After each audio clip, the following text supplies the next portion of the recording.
انسانیت ملتی ہے، اور آپ کے یہاں جو آفاقیت ملتی ہے اور آپ کے یہاں جو عالمگیریت ملتی ہے وہ کہیں نہیں ملتی۔ ہمارے سرکار حضرت محمد مصطفیٰ صلی اللہ علیہ وسلم پیغمبر اسلام بھی ہیں اور پیغمبر انسانیت بھی ہیں، اور یہ واحد مذہب ہے، اور آپ واحد پیغمبر ہیں جنہوں نے ساری دنیا کو اور ساری انسانیت کو محض انسانیت کی بنیاد پر رکھا ہے۔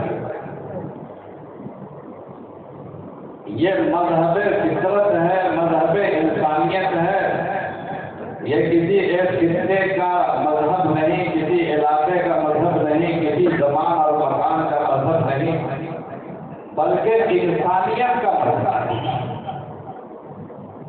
اور ساری دنیا کے انسانیت کو مخاطب کر کے اللہ کے نبی صلی اللہ علیہ وسلم نے یہ پیغام دیا کہ یا ایھا الناس، یا الذین آمنوا۔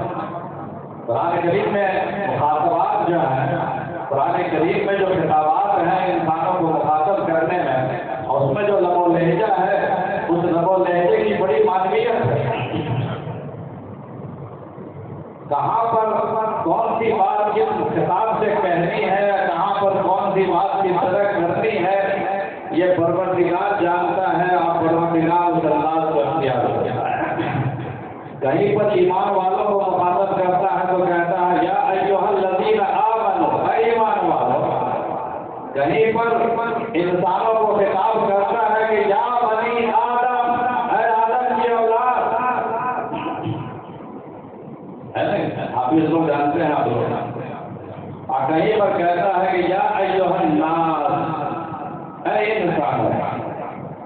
معلوم ہوا کہ یہ اسلام اور یہ مذہب ایمان والوں کو بھی مخاطب کرتا ہے، اور یہ مذہب آدم کی ساری اولاد کو بھی مخاطب کرتا ہے، اور یہ مذہب انسانوں کو بھی مخاطب کرتا ہے۔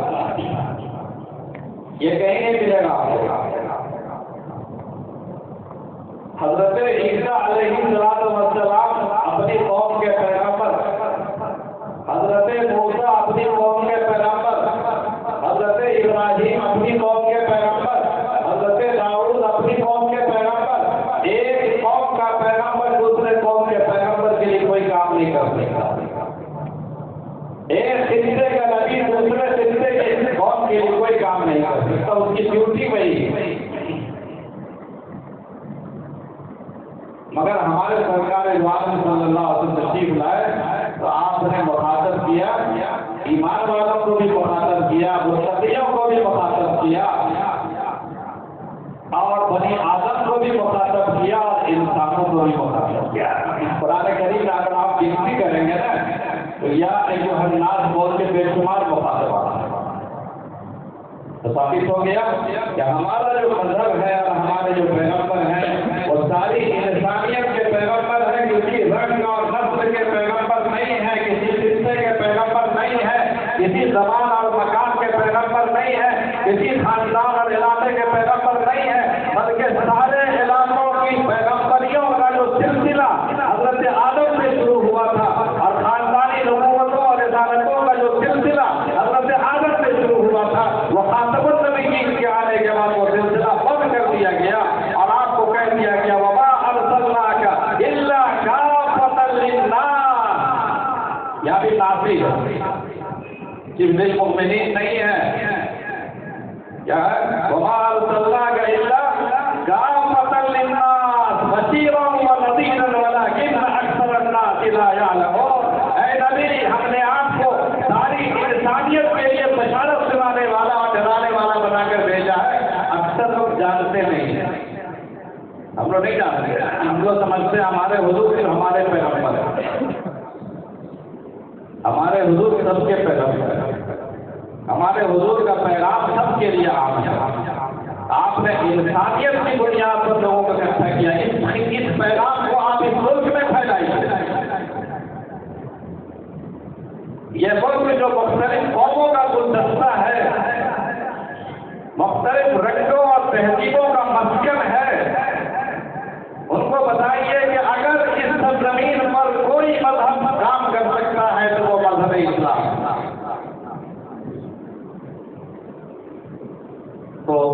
بات بتا دیتا ہوں، انسانیت کو بہت ساری چیزیں آپ نے بتائی ہیں، بہت سے نسخے دیے ہیں حضور نے، ایک بات بتا کے بات ختم کروں گا، کچھ زیادہ دیر یہاں بات کرنا ممنوع ہے۔ میں نے جو آیت پڑھی ہے، یا ایھا الناس، اے انسانوں، انا خلقناکم من ذکر و انثی وجعلناکم شعوبا وقبائل، اے انسانوں، ہم نے سارے انسانوں کو ایک مرد اور ایک عورت سے پیدا کیا۔ سب لوگ مانتے ہیں، ساری دنیا مانتی ہے، چاہے وہ کسی مذہب کا ماننے والا ہو، حضرت آدم حضرت حوا سے سارے لوگ پیدا ہوئے۔ اے انسانوں، تم سب کو ہم نے ایک مرد اور ایک عورت سے پیدا کیا ہے۔ وَجَعَلْنَاكُمْ شُعُوبًا وَقَبَائِلَ، اور ہم نے یہ جو شاخیں، یہ خاندانی، یہ قبیلے، یہ جو علاقے ہم نے بنائے ہیں، یہ فرق کرنے کے لیے نہیں، صرف اس لیے کہ تمہاری پہچان کرے۔ ایک ہی نام کا زید ہے، وہ بھی زید ہے، وہ بھی زید ہے، وہ بھی ابو بکر ہے، وہ بھی ابو بکر ہے، وہ بھی ابو بکر ہے، ایسے پہچانے گئی ابو بکر کون ہے؟ یہ ابو بکر صدیقی ہے، یہ ابو بکر فاروقی ہے، یہ ابو بکر عثمانی ہے، یہ ابو بکر انصاری ہے، یہ ابو بکر میمن ہے، یہ ابو بکر نوابین ہے، یہ ابو بکر عراقی ہے، سب ابو بکر ہی۔ اللہ نے کہا کہ تعارف، یہ پہچان ہے، کوئی کسی سے بڑا چھوٹا نہیں ہے۔ خاندانوں کی بنیاد پر کسی کو بڑائی نہیں ملے گی، عظمت نہیں ملے گی، لتعارفوا، عظمت ملے گی۔ ان اکرمکم عند اللہ اتقاکم، جو متقی ہوگا وہ عزت والا ہوگا، چاہے وہ کسی بھی خاندان کا ہو، چاہے کسی بھی رنگ و نسل کا ہو، چاہے وہ کسی بھی تہذیب و تمدن سے آیا ہو، کسی بھی خطے سے آیا ہو، اس کو عزت ملے گی۔ آپ اگر غور کیجیے گا، کسی یہودیوں کے یہاں جو مذہبی عہدے پر ترتیب ہوتے ہیں، یہودیوں کے یہاں، یہودیوں نے کبھی اپنے گرجا میں یا اپنے کلیسا میں یا اپنے عبادت خانے کا امیر غیر یہودی کو نہیں بنایا۔ عیسائیوں نے کبھی اپنے کلیسا کا پوپ غیر عیسائی کو نہیں بنایا۔ اسی طرح برادران نے وطن غیر مسلموں نے بھی اپنے یہاں جو مذہبی چیزیں ہیں، مندروں میں فلاں جو عہدے ہیں، وہ عہدے کبھی کسی یہودی کو نہیں مل سکتے ہیں، کسی مسلمان کو نہیں مل سکتے ہیں، چاہے یہاں سے کنورٹ کر کے چلا جائے، مرتد ہو کے چلا جائے، یہودی کنورٹ ہو کر چلا جائے، لیکن کبھی وہ عہدہ اس کو مل نہیں سکتا۔ تو سمجھ میں بات آ گئی؟ لیکن مسلمان کا اسلام ایک ایسا مذہب ہے کہ یہاں جو آدمی آ جاتا ہے، کلمہ پڑھتا ہے، کلمہ لا الہ الا اللہ محمد رسول اللہ، اس کو وہی درجہ ملتا ہے جو ابو بکر صدیق کو ملا۔ وہ بھی بیٹھے ہیں اسی مجلس میں، بلال حبشی بھی بیٹھے ہیں، صہیب رومی بھی بیٹھے ہیں، اور وہ بھی بیٹھے ہیں، وہ بھی بیٹھے ہیں، حضرت صہیب بھی بیٹھے ہیں، حضرت مصعب بھی بیٹھے ہیں، سارے لوگ بیٹھے ہوئے ہیں۔ بلکہ پہلے جو اونچ نیچ کا ماحول عربوں میں بھی تھا اور ہندوستان میں آج بھی ہے۔ کچھ لوگ آئے تھے اللہ کے نبی صلی اللہ علیہ وسلم کے پاس، یہ جو ہم لوگ بڑے لوگ ہیں، ہم لوگ پیچھے بیٹھے ہیں، اور جو ہمارے غلام ہیں، نوکر چاکر ہیں، وہ ہماری سب میں بیٹھ جائیں، ہمارے پاس بیٹھیں یا آگے بیٹھیں، یہ ہمیں پسند نہیں ہے۔ اگر آپ ان لوگوں کو الگ کر دیں اور ہمیں آگے بیٹھائیں، ہمیں امتیازی درجہ دیں، تو ہم آپ کا مذہب مان لیں۔ یہ اچھا موقع تھا، حضور صلی اللہ علیہ وسلم کا مذہب پھیل جاتا، سارے بڑے لوگ تیار تھے کہ ہم مسلمان ہو جائیں گے، مکہ کے سارے بڑے لوگ تیار تھے کہ اگر آپ ہمیں وہ درجہ دے دیں کہ یہ غلام اور نوکر میرے ساتھ نہ بیٹھے، غلام اور نوکر جو ہمارے یہاں نوکری کرتے ہیں، جو غلامی کرتے ہیں، جس کو ہم نے خرید کر لایا ہے، ان کو آپ ہماری صف میں بٹھاتے ہیں، یہ ہمیں گوارا نہیں ہے۔ اگر آپ یہ تصدیق کر دیں کہ ان کی صف الگ ہو اور ہماری صف الگ ہو، ہم سب مسلمان ہو جائیں۔ حضور اکرم علیہ السلام نے فرمایا یہ نہیں، ہم تو اسی کو ختم کرنے کے لیے آئے ہیں، ہم تو اسی کو ختم کرنے کے لیے آئے ہیں۔ چنانچہ اپنی پھوپھی دار بہن حضرت زینب بنت جحش کی شادی حضور صلی اللہ علیہ وسلم نے خود اپنی سرپرستی میں اس غلام سے کروائی، حضرت زید بن حارثہ رضی اللہ تعالیٰ عنہ،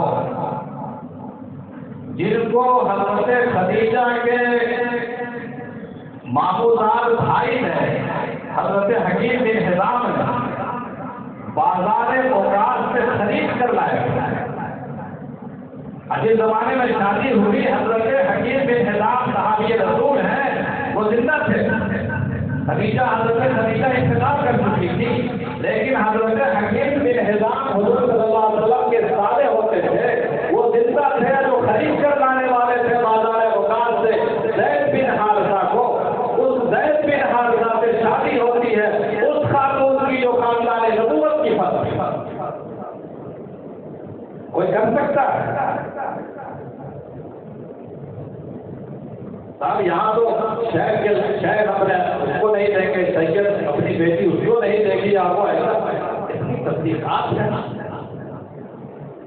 حضور اکرم علیہ السلام نے اپنی پھوپھی دار بہن خاندان کی آدمی ہوتی ہے، یہ شادی حضرت زید بن حارثہ غلام سے کروائی، اور حضرت زید غلام ہے۔ میں انسانیت کی بنیاد پر یہ بات کہہ کے ختم کروں گا، حضرت زید غلام ہے، پکڑ کے لائے گئے ہیں، کہاں سے آئے پتا نہیں، بعد میں پتہ چلا حضرت ابوبکر صدیق مکہ کے رہنے والے، سب لوگ جانتے ہیں سب سے اونچا درجہ ہے، ارے بولیے آپ لوگ، سب سے اونچا درجہ کس کا ہے؟ حضرت صدیق اکبر کا ہے، بحث کے آدمی ہے، اونچا درجہ ہے، خاندان کے لحاظ سے بھی، ایمان کے لحاظ سے بھی، عمل کے لحاظ سے۔ حضرت عمر بن خطاب مکہ کے رہنے والے دوسرے خاندان کے، حضرت عثمان غنی دو بیٹیاں ان کے نکاح میں، حضرت علی خاندان نبوت کے آدمی، اور بھی صحابہ ہیں، بڑے بڑے خاندان کے لوگ ہیں، ابو سفیان ہیں، حضرت امیر معاویہ ہیں، اور خاندانی لوگ ہیں۔ پورا مکہ تو بڑے بڑے خاندان والوں سے بھرا ہوا تھا، لیکن آپ مجھے دکھلا دیں کہ قرآن مقدس میں کسی کا بھی نام آیا، ابو بکر کا نام دکھلا دیجیے، اشارے میں ہے کہ یقول لصاحبہ لا تحزن ان اللہ معنا، رسول اپنے ساتھی سے کہہ رہا ہے، یعنی حضرت ابوبکر صدیق سے کہہ رہا ہے، دار کے اندر سے گھبراؤ نہیں، اللہ ہمارے ساتھ ہے، مگر وہ ساتھی ہے، نام نہیں ہے۔ حضرت ابوبکر کا نام نہیں ہے قرآن میں، حضرت عمر کا نام نہیں ہے، حضرت عثمان کا نام نہیں ہے، حضرت علی کا نام نہیں ہے، حضرت عباس چچا کا نام نہیں ہے، عبداللہ بن عباس کا نام نہیں ہے، ابو سفیان کا نام نہیں ہے، بڑے بڑے خاندانی لوگوں کے نام نہیں ہے۔ قرآن کریم میں اگر نام لیا ہے فلما قضى زید منها وطرا، جب زید نے اپنی ضرورت پوری کر لی، زید کا نام قرآن میں بات آ رہی ہے۔ زید غلام ہے، غلام کا نام قرآن میں ہے، خاندانی لوگوں کا نام غائب ہے۔ یہ ہے انسانی مساوات۔ انشاءاللہ ہم لوگ اس کی انسانیت کی بنیاد پر آپس میں سارے بھید بھاؤ کو ختم کریں گے۔ کالا گورا وہ ذات اور وہ ذات صرف ایمان۔ سلمان فارسی صحابی رسول ہیں، ان کا سلسلہ نسب حضرت یوسف علیہ السلام سے چلتا ہے۔ سلمان فارسی پڑھے لکھے، کتنی لمبی عمر پائی، کتنے بادشاہوں کا زمانہ دیکھا انہوں نے، اور تورات کے عالم، انجیل کے عالم، نصرانی ہو گئے تھے۔ حضرت عیسیٰ علیہ السلام کا مذہبی چل رہا تھا اس زمانے میں، حضور کو تشریف لائے نہیں تھے۔ جب سلمان فارسی مسلمان ہو گئے اور انہوں نے پہچان لیا کہ یہی آخری آفتاب نبوت ہے، انہیں کی تلاش، تو جب ان سے پوچھا جاتا تھا کہ حضرت اپنا خاندان بتائیے، کیا خاندان ہے آپ کا، آپ اپنا شجر نسب بتائیے، کن کے باپ دادا کا نام بتائیے، تو کہتے تھے سلمان